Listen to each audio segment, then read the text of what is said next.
पवारांच्या जमीन घोटाळ्यांच्या आरोपांसंदर्भातला गुन्हा दाखल करताना पोलिसांनी क्रमांक 1 चा आरोपी केलाय शीतल तेजवानी यांना।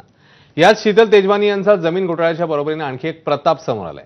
शीतल आणि त्यांचा पती सागर सूर्यवंशी यांनी बनावट कागदपत्रांच्या आधारे 10 कर्ज उचलली। यातून मिळालेली तब्बल 41 कोटींची रक्कम त्यांनी इतरत्र गुंतवली होती।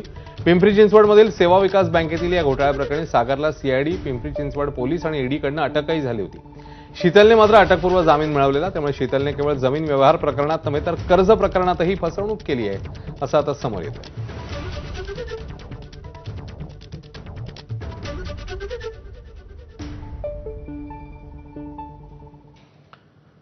आणि आता दुसरी बातमी, पुण्यातले 2 जमीन व्यवहार प्रकरणामध्ये पार्थ पवार यांचे मामेभाऊ आणि व्यावसायिक भागीदार दिग्विजय पाटील यांच्यावर गुन्हा दाखल झालाय। पुण्यातील कोरेगाव पार्क परिसरातील 40 एकर जागेसोबतच बोपोडीमधील 5.5 हेक्टर जागा अमेडिया कंपनीने बेकायदेशीर हडपल्याचा आरोप आहे। एकीकडे पोलिसांनी आणि महसूल विभागाने या संदर्भात या प्रकरणामध्ये कारवाईचा बडगा उगारलाय, तर दुसरीकडे अजित पवारांचे स्थानिक विरोधक देखील या सगळ्या प्रकरणात जुना हिशोब चुकता करण्याच्या प्रयत्नात आहेत।